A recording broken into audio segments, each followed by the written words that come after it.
I'm Kelly Doran and I'm one of the founding directors of SALT Medical Recruitment. I specialise in delivering medical workforce solutions by connecting doctors and paramedics to opportunities in the not-for-profit, pre-hospital and secondary care space. In today's podcast, I'll be chatting to Professor Mark Hannaford about the work both Mark and his team at World Extreme Medicine have been doing to assist and support Ukrainian medics. In March 2022, Mark created a charity called Medics4Ukraine and launched an urgent fundraising appeal to supply desperately needed medical supplies to frontline medics in the Ukraine. The campaign has now delivered over £1.3 million worth of trauma kits, combat training and medical supplies. I'm very excited to be introducing my guest today, Professor Mark Hannaford, adventurer, pioneer and the founder of World Extreme Medicine and Medics4Ukraine. Mark, welcome to the podcast. It's an absolute pleasure to have you join me today. I'm really excited to be chatting to you about the work that you've been doing with Medics4Ukraine. Pleasure. Thank you for inviting me to join you. And it's a pleasure to talk to you my morning, your afternoon. So Medics4Ukraine, I think like lots of people, when the Russian invasion happened, we watched in utter amazement and horror.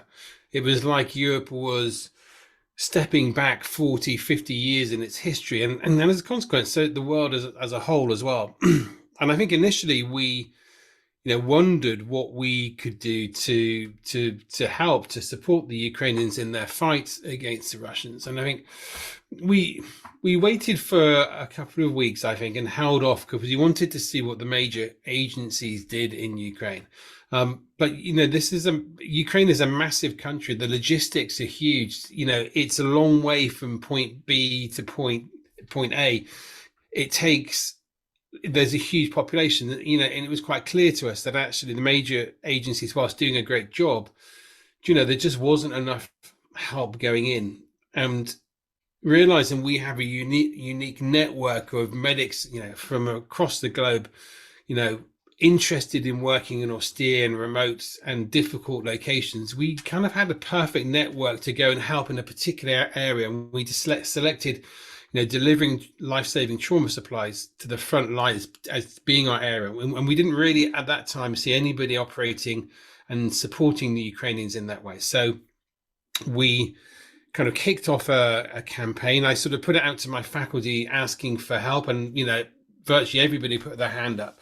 But in the end, an advanced paramedic from Italy, but based in the UK, Luca Alfrati, put his hand up, and he became my sort of ops director for this. And has done an amazing job sort of getting all these disparate pieces pulled together so that we can direct it at Ukraine. So we started off by running our first convoy, and it's kind of gone from, I think my expectations is, we might well raise a couple of $100,000 and it would, we'd run a couple of convoys, but then, people's enthusiasm to support us would dwindle, and, we would have done something good, but, 6 months, in fact, I don't know how many months later it is, 6 or 7 months later, we're getting close to £1.4 million worth of trauma supplies, and people are still, supporting us sort of with great enthusiasm. So what we've focused on over the last 7 months is, as I said, is running those convoys to the front line. They go to Poland with volunteer drivers, and then from Poland they get repacked into Polish Red Cross vehicles, cross the border into Ukraine, and then they go to a warehouse in Ukraine, which we've been donated. And then we use small cars and volunteers in Ukraine to deliver the supplies to the frontline units. And typically those volunteers, all Ukrainian, have a relationship with the people they're delivering to. They might be their husbands, their sisters, their brothers, their cousins. So, they'll do their utmost to get these supplies through. And we've got behind siege lines and got them into Kherson when that was being besieged.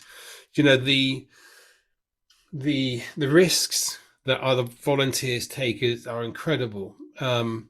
But the supplies that they're delivering are absolutely essential for dealing with trauma on the front line. and we're delivering essentially trauma boxes. So the idea is each box gives a unit, or one medic rather, the ability to operate treating trauma injuries for at least a week or so. I mean, and it's to remember also, of course, this is the war zone they're delivering to, so there is a lot of trauma, but also primary care is also happens in war zones too. So there's, we're also sort of supplying primary care supplies as well. About halfway through, we got invited by the government there to also start doing combat care casualty training for the medics deploying to the front line. So that's grown quite strongly as well, and we've got a team there training at the moment. And by Christmas, we hope to have trained 500 medics prior to them deploying to the front line, or retrained them, having come back from the front line and giving them, refresher training prior to them going back again. So that's kind of where we are at the moment. But none of this, we couldn't do any of this without the support of people in the community, but also the volunteers that drive our supplies to Poland, but also the Ukrainian volunteers who are just absolutely stalwart in their support. Absolutely. And so how many volunteers in total are involved in the operation? Well, I guess there's probably 4 or 5 of us doing it, kind of almost full time. Then the volunteers, drivers, we change them constantly to keep them fresh, because actually, whilst it's relatively close, it's a 2-day drive to Poland from the UK. It is quite exhausting, so we don't want to burn our drivers out. So we do change them around. So there's probably, we have, each convoy normally takes 4 to 6 drivers, so they change. But in total, I guess we've had 40 drivers volunteer for us. And in the Ukraine, we deliberately, we have a Ukrainian team that we go through, and that's made up of about 3 people. And we deliberately so that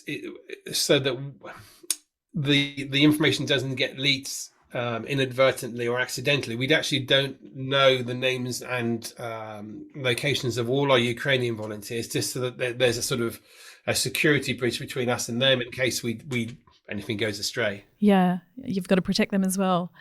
In terms of key challenges, it sounds like everything's run really smoothly, but has there been a lot of challenges along the way? And have many of your convoys been interrupted at all? Yeah, I think when we started off, we specialize in remote and austere medicine, as you sort of kindly said in your introduction. So, we were focused on working in Africa and Asia, down in Antarctica, up in the Arctic. The Ukraine wasn't a location that we knew an awful lot about. It being in Europe wasn't really on our radar. So, that was our initial challenge. We didn't have a network of contacts in Ukraine like we would in lots of different countries. We would have good networks, but Ukraine was a sort of unknown destination for us. So learning about Ukraine and how to operate there was one of our first initial challenges. And then finding strong partners that we could work with. I mean, we've delivered 1.4 million pounds worth of trauma supplies. That's a lot of stuff. We need to be able to trust the people we're working with and rely on them implicitly, because we also, we have to cross the border from Poland to Ukraine, a lot, and that border is pretty busy. So we need transport to get them. We need transport on the other side. And what we can't have is turning up on the other side of the border and just standing there, with no pickup in place. So we do really, in a way, our lives are in their hands, because when we cross that border, whilst where we're crossing, it's pretty quiet. We're still going into a country at war. So there is a degree of risk. So it's trusting them implicitly. So I guess the initial challenges were finding how to operate in Ukraine itself, and then building that sort of local team of volunteers that we felt that we could utterly rely on and utterly trust to ensure that all the supplies that we were delivering were getting to the end user, which has worked really smoothly. So the challenges really, I guess, are around the shifting locations of the Russian attacks, in terms of missile attacks, in terms of keeping our people safe, keeping our training teams safe as well, to make sure that they're not going somewhere where they're going to be put at risk. Initially, in our minds, we were going to go to the front line and provide the training. But actually, we realized when you're trying to train people with these types of medical skills, if they're tired, if they're stressed, if they haven't slept, if there's a missile or artillery attack, that actually is not conducive to good training. So we've settled down to a pace where actually the teams are training in relatively safe areas, and the medics are coming offline. They're coming to us, but they've been rested. They can concentrate, they can relax, and actually they can learn properly. But there's always a risk, of course, that with the uptick in Russian attacks and retaliation to the Ukrainian successes, that they get caught in that crossfire. So that's our primary challenge and primary concern at the moment, is making sure, that our teams are safe as well on the ground. Absolutely. And with the Ukrainian medics that you've met, I guess through training and also delivering the supplies, how are they holding up? I mean, it must be just terrible seeing your country being invaded and attacked, but also then trying to go about delivering care. I think it's and if you consider that virtually all of the medics that we're training, weren't military medics prior to January. These were paramedics in ambulances, there were healthcare workers, there were doctors doing their normal practice. So this is very different to what their expectations of the type of medicine that they would be delivering. So they're desperate to learn, and part of that is bringing in new knowledge, or what they perceive to be the latest thinking and knowledge around sort of trauma care. But of course, they're probably getting a lot more experience now than we are. We're basing our stuff on the conflicts that our staff have been involved in, whereas these guys are, in conflict the whole time. So some of it is that getting a new perspective on the type of medicine they're delivering. But also, and I think this is quite an important part, is actually they feel that and know that they're being supported because teams like ours are there, committed to helping them, and that sends an important message to them that they're not in isolation, and the world does care, and the world is in abhorrence of the invasion. And I think that sends an equally strong message to the medical community there. Yeah, that's amazing. I read that somewhere, I think it was 47 ambulances have now been attacked, and obviously a number of hospitals have been attacked. So it's just, I find it really hard to wrap my head around people being in hospital or environments, or, carrying a patient to a hospital in an ambulance and then being attacked. It's just unimaginable.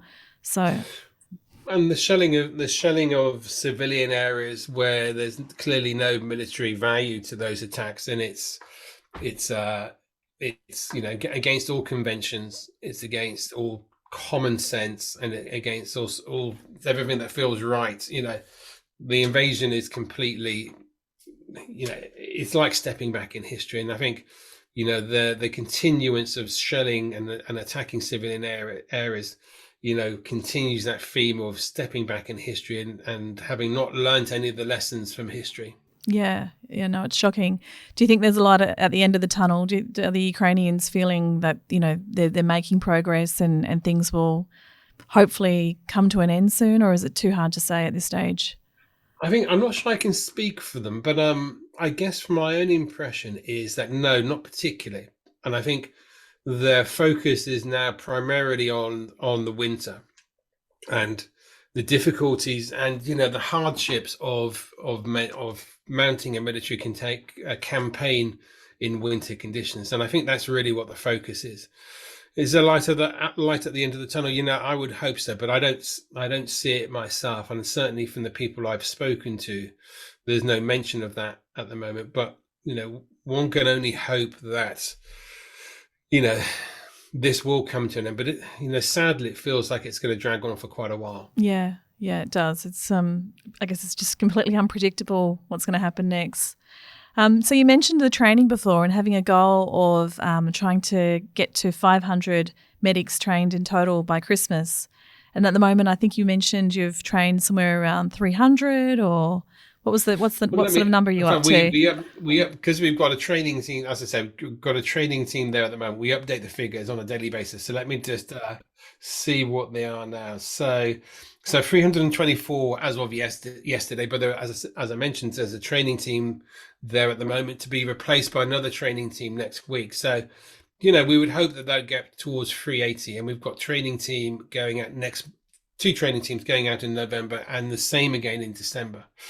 So, for us, that's a really important figure. As that figure grows, because you do, getting the supplies there is really, really, it's critical. It's life-saving, but actually teaching and being able to share knowledge with the medics that are going to the front line, you feel like you're having a real impact on an individual level, but also in terms of, the medicine that's going out to the front line. So, the faster and quicker we can grow that figure, the happier we'll be. Absolutely. Have you found also that there's been a lot of medics from other countries that have gone to the Ukraine to help?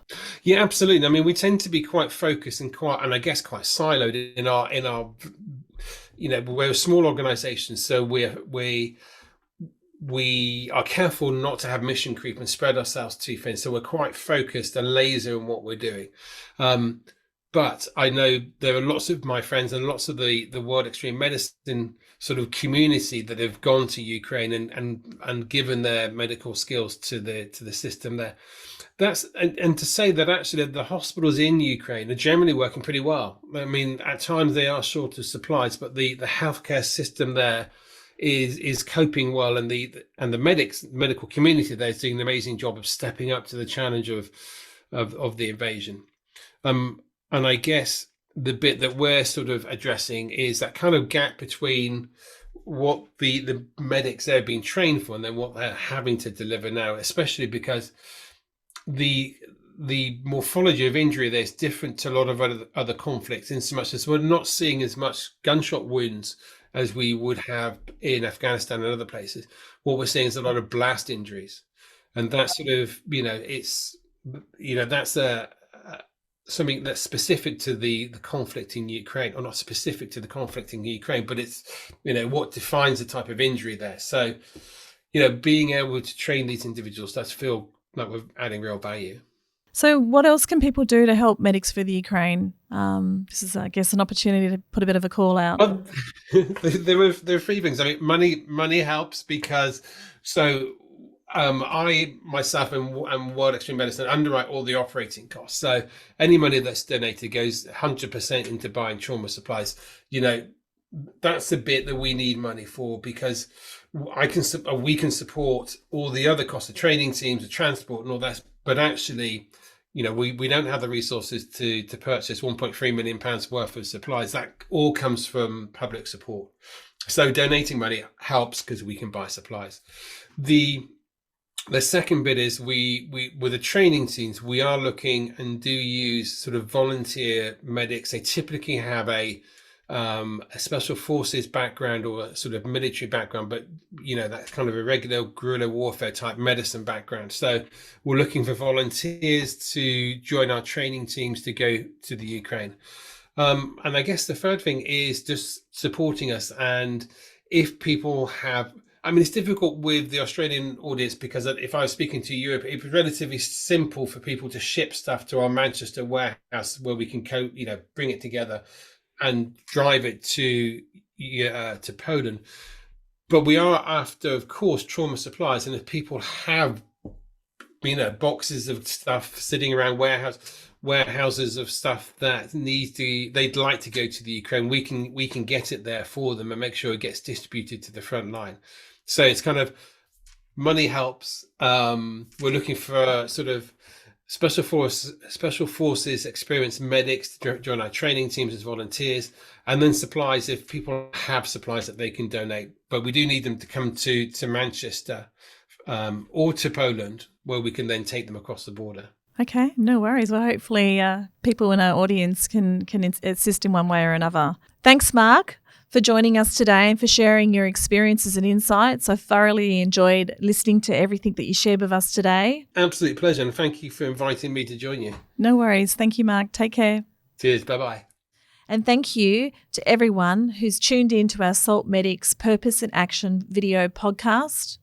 If you've enjoyed watching this interview and you'd like to show your support to Medics for the Ukraine, please remember to like, comment or share our podcast social posts.